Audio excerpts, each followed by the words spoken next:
To install and set up the Google Keyboard, also known as the Gboard, on your Samsung Galaxy S26, you're going to start by opening the Google Play Store. From here, you're going to use the search function and you're going to type in the words Google Keyboard, or you can even use Gboard. It's completely up to you. And then once you've successfully typed it in, just tap on search and you should see it listed in the search results.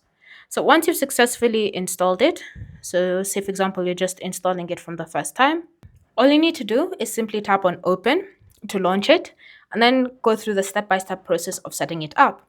This includes turning it on so that it's available for usage on your device.